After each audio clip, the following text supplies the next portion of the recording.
কি অবস্থা সবার?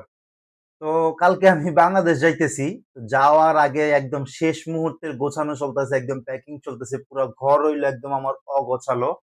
আমি আমার বেড খুইলা ফালাইছি যেন সবকিছু মালটাল ঠিক মতো গুছাইতে পারি। কারণ ঘর হইলো আমার সিঙ্গেল ঘর, ছোট ঘর। সবকিছু রাখা যাইতেছিল না। তো আবার আমার এখানে আমার সেটআপ ছিল, স্টুডিও সেটআপ ছিল। তো এটার কারণেও এটা আমি কোনমতে চাপাইয়া রাখছি। একদম শেষ মুহূর্তে প্রস্তুতি চলতেছে। অনেক কিছু বাকি, অনেক আমার নিজের কিছু প্রোডাক্ট আছে, আত্মীয়স্বজনের জন্য কিছু নিছি গিফট, প্লাস হলো আমার বিজনেসের প্রোডাক্ট। একদম সবকিছু একদম অগোছালো। এখন হইলো সব প্রোডাক্ট গুছাবো। গুছানোর পরে হইলো আপনাদের আমি এয়ারপোর্ট নিয়ে যাব। আর একটা কথা যে এখন থেকে বাংলাদেশে যতদিন আমি থাকবো, বেশ কয়েকদিন আমি বাংলাদেশে ছুটিতে থাকবো। প্রতিদিন আমি একটা করে ব্লগ দিব, আমি কি করি না করি। পুরান ঢাকায় যেহেতু থাকি, পুরান মানুষ বাংলাদেশে বিভিন্ন প্রান্ত থেকে পুরান ঢাকায় বিভিন্ন জায়গায় বা বিভিন্ন রেস্টুরেন্টে খাইতে আসে। তো আমি পুরান ঢাকার মানুষ হিসাবে বিদেশ থেকে বাংলাদেশে গিয়ে আমার দিন কিরকম যায় বা আমি কোথায় কোথায় খাইতে যাই, একজন পুরান ঢাকার ছেলে কি করে বিদেশ থেকে আসার পর, অ্যাটলিস্ট আমি কি করি সবকিছুই আপনাদের দেখানোর চেষ্টা করব। মেনলি হলো আপনাদের দেখানোর আগে আমি চেষ্টা করব যে আমি নিজে ডকুমেন্ট করে রাখার জন্য, যেন ভবিষ্যতে যখন আমি বুড়া হয়ে যাব তখন এই ভিডিওগুলো দেখবো বা আমার ছেলে মেয়েদের আমি দেখাবো যে তাদের বাবা কিরকম ছিল বা কিরকম ঘুরছে, বিদেশ থেকে এসে কি করছে না করছে। মেনলি এটার জন্য তো চিন্তা করলাম, যেহেতু ডকুমেন্টই করব তো আপনাদের সাথেও কেন না জিনিসটা শেয়ার করি। সো সব কথা পরে, আসেন লাগেজ গুলো আগে গুছাইয়া সবকিছু আগে ঠিক করি। সো 3, 2, 1। ওকে, সো একদম ডাইরেক্ট বাসা থেকে সব কিছু গুছাইয়া একবারে আমরা এয়ারপোর্ট চলে আসছি। একটু লেট হয়ে গেছে, তো আগে আমরা চেক ইন করি, তারপর হইলো কথা বলি। একদম এয়ারপোর্টের বাইরে আছি। তো এখন আমরা যাই, যদি সামনে যাই, আমার টোটাল ওজন আমি বাসায় মাপছি হইলো 76 কিলো হয়েছে।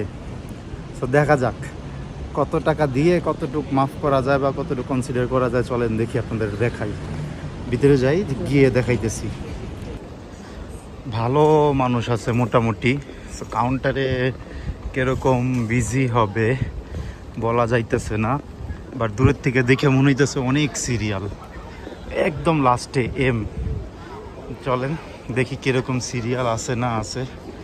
বাট আমার তো মনে হইতেছে 1 ঘন্টা মনে হয় লাইনে দাঁড়াইতে হবে, যে পরিমাণ মানুষ আছে, প্রচুর মানুষ। সেটা তো আরেক সিরিয়াল, এটা আমাদের না। সিরিয়াল হইলো সামনে, দেখি কেমন সিরিয়াল আছে। ওই যে এম, আমরা হইলো M14, একদম লাস্টে। So let's go. প্রচুর সিরিয়াল, প্রচুর পিছনে। এখন বাজে হইলো 11:30। কত মানুষের পিছনে, অনেক মানুষের পিছনে যদি দেখেন, আল্লাহ জানে কতক্ষণ দাঁড়াইতে লাগে। মনে হয় যে 1 ঘন্টার উপরে দাঁড়ানো লাগবে। তো দেখা যাক, সামনে যাই, গেলে তারপর বোঝা যাবে। আমার লাউঞ্জ অ্যাক্সেস আছে, বাট মনে হয় না যে পরিমাণ টাইম এখানে লাগবে লাউঞ্জ মনে হয় ইউজ করতে পারবো, যে পরিমাণ সিরিয়াল আছে। তো 1 ঘন্টা দাঁড়ানোর পরে কাছাকাছি আসছি, তারপরও এখন মনে হইতেছে যে আরও আধা ঘন্টা সময় লাগবে। সো প্রচুর সিরিয়াল। আমার মনে হয়েছিল কি যে আমি অনেক আগে আসছি, পরে দেখি যে আমার আগেই সবাই চলে আসছে। আমার পিছনে খুব বেশি মানুষ নাই। ওই মাথার থেকে লাইন নিতে নিতে নিতে নিতে এই পাশে আসছে, এখান থেকে এখানে গিয়ে তারপর ওইখানে যাইতে হবে।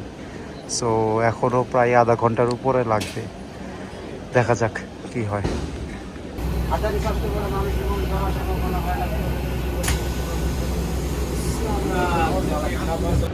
আচ্ছা, বাংলাদেশে পৌঁছাইছে আলহামদুলিল্লাহ ঠিকঠাক মতো। ইমিগ্রেশনও ক্রস করছি, এখন হইলো ট্রলির জন্য ওয়েট করতেছি। ট্রলি বেল্ট এখন ওপেন হয়নি, হয়েছে অনেক কিছু হয়েছে। কি হয়েছে না হয়েছে আমি একটু আগে লাগেজ নিয়ে নিই, তারপর যদি এখানে সময় পাই তাইলে জানাবো, আর নাইলে আমি বাসায় গিয়ে রিল্যাক্সে বলবো অনেক কাহিনী হয়েছে। তাইলে আপনারা যারা আসবেন কুয়ালালামপুর থেকে, তাদের একটা এক্সপিরিয়েন্স হয়ে যাবে। ঠিক আছে, একটা জিনিস অ্যালার্ট হয়ে যাবে। সব কিছু বলবো, ওয়েট করেন, আগে লাগেজটা পাইয়ে নিই তারপর বলতেছি। আচ্ছা, তো আমি বাসায় এসে পৌঁছাইছি। তো এয়ারপোর্টে আমি কোনো ভিডিও করতে পারিনি, কারণ এত কিছু হয়েছে এই এয়ারপোর্টে। তো ভিডিও করার আমি বিন্দুমাত্র সময় পাইনি। তো চিন্তা করলাম যে বাসায় আসি, বাসায় এসে রিল্যাক্সে তারপর আমি সব কথা বলি।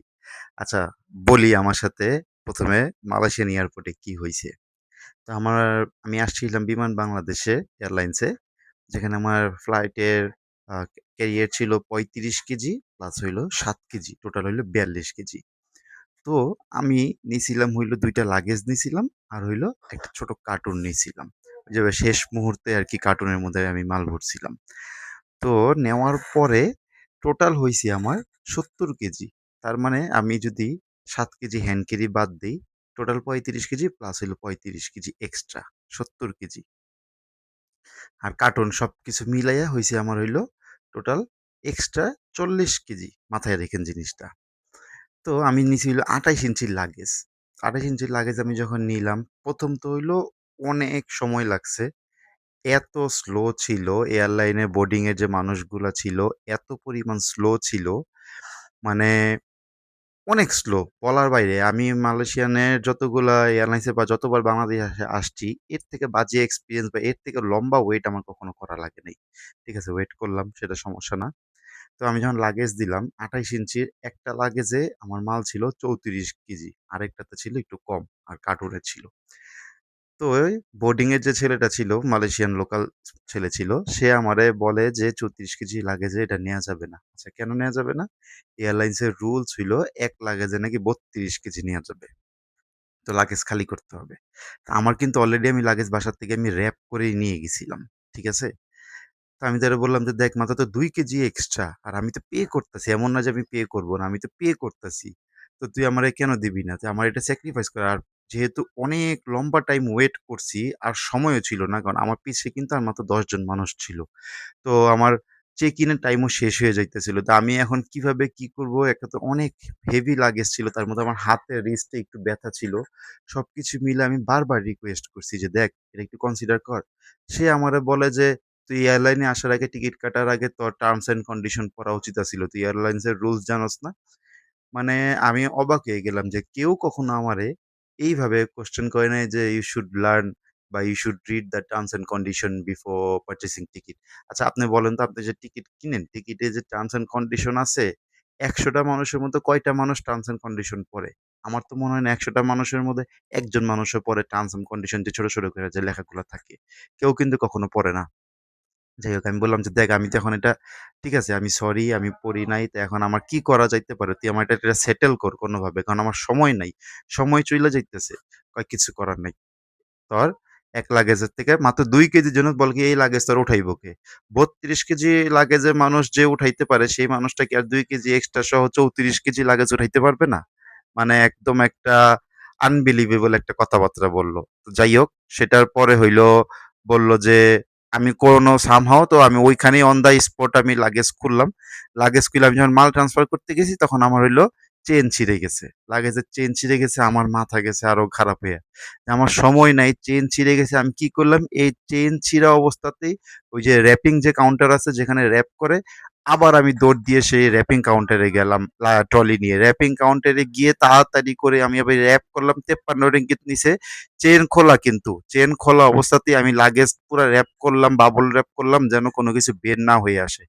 ওইখানে হইলো আবার একটা পাকিস্তানি স্টাফ কাজ করতেছে এত স্লো আমি বললাম ভাই আমার ফ্লাইট মিস হয়ে যাবে তুই তাড়াতাড়ি কর। সেখানে আমি আবার ওই আবার একটু তাড়াতাড়ি করলো আবার আমি দৌড়াইয়া আসলাম। দৌড়ে আইসা বোর্ডিং এ দিলাম। তো মানে চেক ইন এ দিলাম। তো যে ৪০ কেজি এক্সট্রা ছিল সেখানে আমি বলতাছি আবার যে প্লাইজ প্লিজ কিছু কনসিডার কর। এট লিস্ট ৫ কেজি আমার কনসিডার কর এভাবে আমি করব কথা। তো আমি রিকোয়েস্ট পারি না যে হাত জোড় করি। কথা খুব সুন্দরভাবে বলছি। পরে আমি বললাম যে ইনচার্জ কই? আমি ইনচার্জের সাথে কথা বলি। তো বলে ইনচার্জ দেখাই দিল একজন বাংলাদেশী ইনচার্জ ছিল। তার সাথে কথা বললাম। রেসপেক্টফুলি ভাবে কথা বললাম। ২ কেজি কমাইছি আমার মাত্র। মানে ৳২৫ করে কেজি হইলে ৳৫০ কমাইছে। তো আমি বললাম, "ঠিক আছে, নাইমা মাথায় কেন ভালো।" বাট আমি এর আগে যখন ইউএস বাংলা আসছিলাম, ইউএস বাংলাতে আমার ১০ কেজি কমাইছে। তারপর আমি ইউএস বাংলাতে এর আগে ২ বার আসছি। আমি মালয়েশিয়ান এয়ারলাইন্সে আসছিলাম। মালয়েশিয়ান এয়ারলাইন্স আমার ৫ কেজি এক্সট্রা ছিল। কোন টাকাই নেয় নাই। ৳১ ও নেয় নাই। ইভেন কিছু বলাও লাগে নাই। বলছে যে, "তোর তো এক্সট্রা ওয়েট আছে।" আমি বলছি, "প্লিজ একটু কনসিডার কর।" একবার বলছি, দিয়ে দিছে।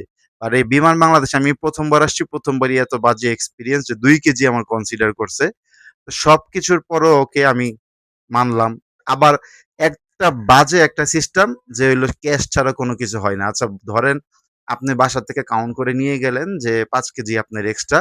৫-২৫ ৳১২৫ আপনি নিয়ে গেলেন। সামহাউ আপনি ওখানে ওয়েট দিলেন ৭ কেজি। এক্সট্রা ৳৫০ যদি আপনার পকেটে না থাকে আপনি তখন কি করবেন? খুবই বাজে একটা সিস্টেম। আমি মনে করি যে ক্যাশের সাথে কিন্তু কার্ড বা কিউআর এই একটা সিস্টেম। কারণ সারা মালয়েশিয়াতে হইলো কিউআর চলে। ক্যাশ মানুষ কয়জন চালায় মালয়েশিয়াতে? সো এই সিস্টেমটা এড করা উচিত। আচ্ছা, তারপরে হইলো কি সব শেষ করলাম। সব শেষ করে একদম যে লাস্টের যে চেকিং কাউন্টারটা আছে, মানে সব ইমিগ্রেশনে শেষ করলাম। ইমিগ্রেশনে কোনো সমস্যা হয় নাই। জাস্ট ইমিগ্রেশন ১ মিনিটে ডান হয়ে গেছে। একদম লাস্টের যে গেটটা আছে, যে H2 আমাদের গেট পড়ছিল। তো ওইখানে আবার চেকিং করে ওইখানে দেখি যে আবার ওয়েট দিতেছে। ওইখানেও মানুষ থেকে টাকা নিতেছে ৳১০ এই ৳৫০, ৳৬০ করে টাকা নিতেছে। মানুষ মানে বাধ্য হয়ে সেখানেও মানুষ টাকা দিতেছে। একজনের ৮ কেজি হইছে, ৭ কেজির জায়গায় ৮ কেজি হইছে, তার জন্যও কিন্তু এক্সট্রা রিঙ্গিত নিছে। আপনি চিন্তা করতে পারেন কি পরিমাণ টাকা ধান্দা। আমি থাইল্যান্ড গেছি, এর আগে মালয়েশিয়াতে আসছি। ইউএস বাংলাতে আমি ৭ কেজির জায়গায় আমি ১০ কেজি নিয়ে আসছি। আমার ছোট ভাই আমার সাথে ছিল। তারটাতে ছিল ১৩ কেজি। তারও পর্যন্ত কোনো কিছু বলে নাই। আর এখানে ৭ কেজির জায়গায় ৮ কেজি, ১ কেজি এক্সট্রা হইছে। টিকিট তো কেউ কম কাটে না। একেকজন ১৫০০, ১৬০০, ১৭০০ রিঙ্গিত করে টিকিট কাটছে। এমন তো না যে বিমান বাংলাদেশের টিকিটের দাম কম। এয়ার এশিয়ার মতো ঠিক আছে প্রতিটা আপনার আ ওয়েটের জন্য আপনার টাকা দেয়া লাগবে। প্রত্যেকটা মানুষ কিন্তু টিকিটও বেশি টাকা দিয়ে কাটছে। কি পরিমাণ হ্যাসেল করছে।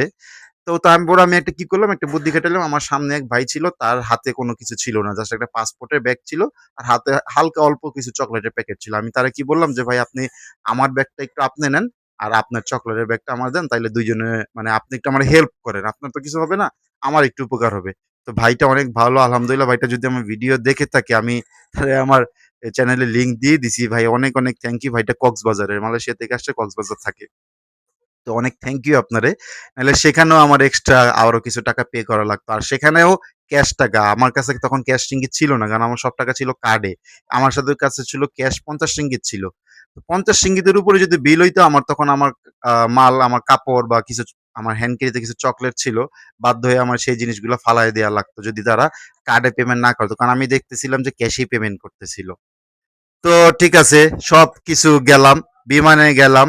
বিমানে আমি ছবি তুলতে পারিনি। যেহেতু সবার লাস্টে গেছি, আমার সিট পড়ছে একদম লাস্টে। ৩০ নাম্বার রোতে পড়ছে হইলো ওয়াশরুমের সাথে। এক্সপেরিয়েন্স এত বাজে, সিট এত ছোট। আমার পাশে যে বসছে, অপোজিট সাইডে যে বসছে, বসার সাথে, সাথে দেখা যায় সিটের মধ্যে হইলো ছারপোকা। ডাক দেয়, "ভাই ছারপোকা।" এয়ারলাইন্স ওয়ালারা কিছু বলতেছে না।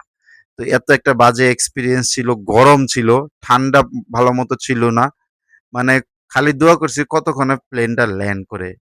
তো ফরচুনেটলি ৪ ঘন্টার জায়গায় ৩.৫ ঘন্টা লাগছে। ০.৫ ঘন্টা আগেই প্লেনটা হয়তো দ্রুত চালাইছে। ৩.৫ ঘন্টার মধ্যেই কিন্তু আমরা বাংলাদেশ ল্যান্ড করছি। আলহামদুলিল্লাহ সব ঠিকঠাক মতোভাবে করছি।